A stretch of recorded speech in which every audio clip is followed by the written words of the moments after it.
Đây. Đây ạ, nhưng mà phải để đi vì nó mà phải lưu.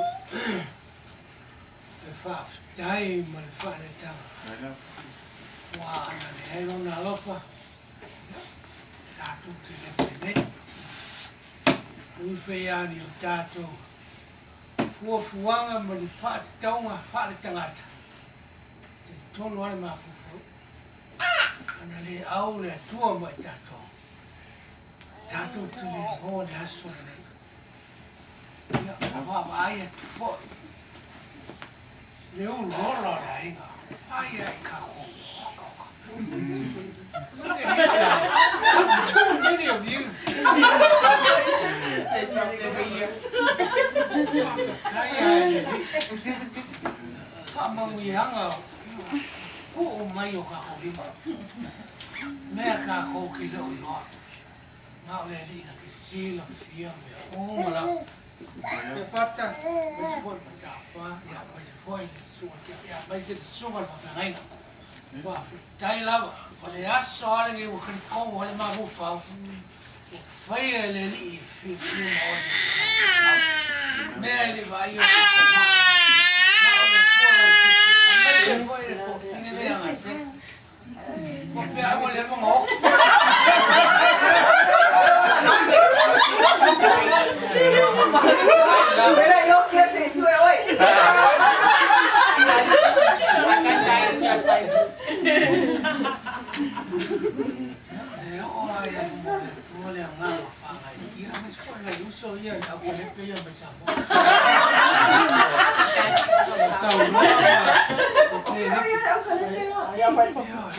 lo aso tatu vala vala ya ngano aku lo ka aku ka kia ma la la nga ya tatu ma ya la va pe ana futela ile yesu fi ala fangi la ma fanga fa kai fo yo ka ko ma ko lo ka lo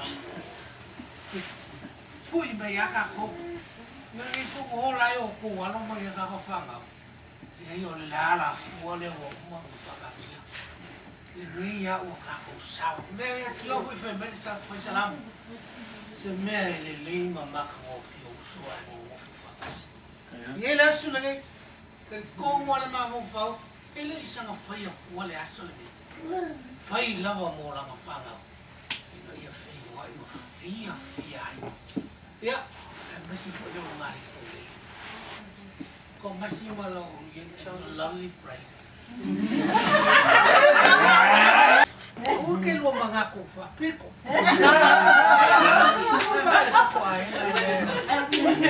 May haulu eleto.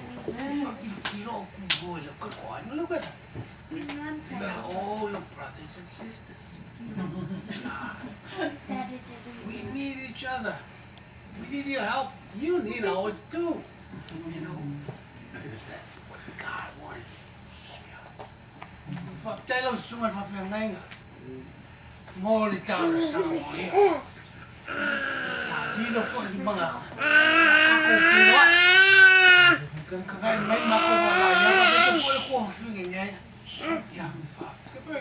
Pero wala wa faya la tuwa so nei. Eso va toa mo tato. Yo fia mo dia mas se foi.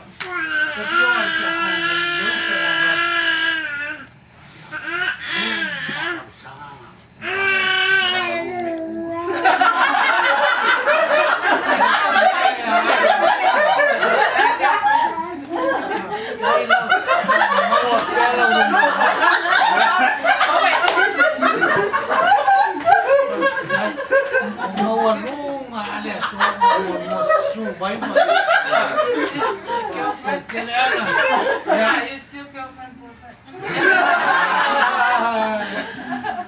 Yeah. Kele la abele mo. Wa le se mo le li. Mo le yes.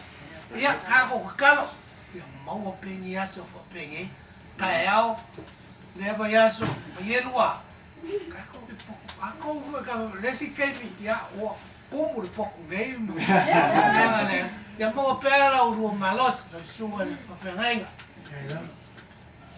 kai wa vea lava o rua makaiala ia i mako uma ngai ia e whapea fo i o mako muni kai i lau rua whaasino manga ua le ase si kako rua ia kako wali i lau kako oi o mo whai ni me mga naka ia ia sila lava le li e lau whamai mangalo mo kako ia mau pelo lo malos wa fuanga ko ka liwa i le kungu ya au pelo lo malos ma wia le i lo ka fai ma lo ngalwa me se foi si ma nge lo si ka vani ma ko fe ma pelo lo malos ka ko fe lo a pe ya oso pele la ke le nya so ka ko ke lo ya pata ya ni ko ya Awoya nga ora whakasi mai a lea lava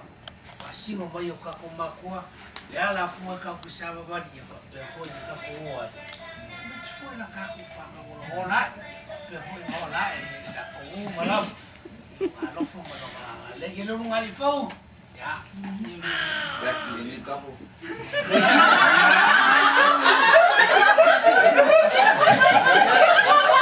Any more come?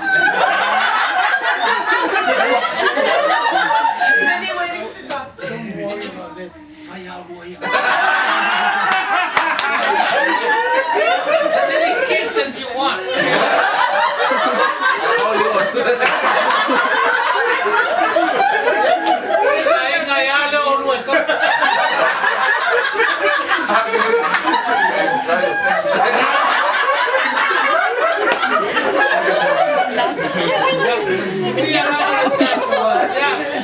Manuia foi na sapato no tato, saúde, manuia o carro macoro, mas manuia quer lá o coco, já, se for.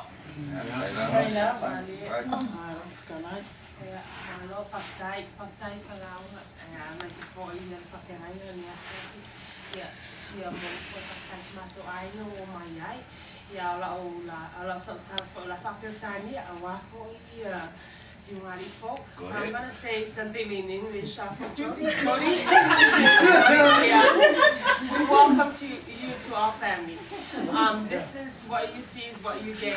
Everybody's happy. And this is how it is. It's a prayer and everybody share feelings and they love each other. We really welcome you. Thompson is our baby and we love you dearly as much as we love Thompson. So welcome to our family. Thank you. And you guys welcome.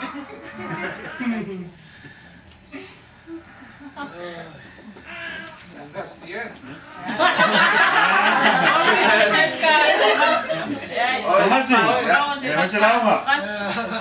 Mas is turn. I give you 1 minute.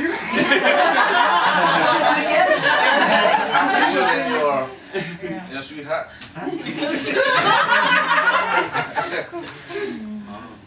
You know, Amosa is not as good as Malaya wants it to be, but I think we can all understand, Jody and I can understand that family, no matter how far you are, no matter the distance, no matter the time of the day, they'll always be there for you. And I just want to thank all you guys for being here and accepting Jody to our family.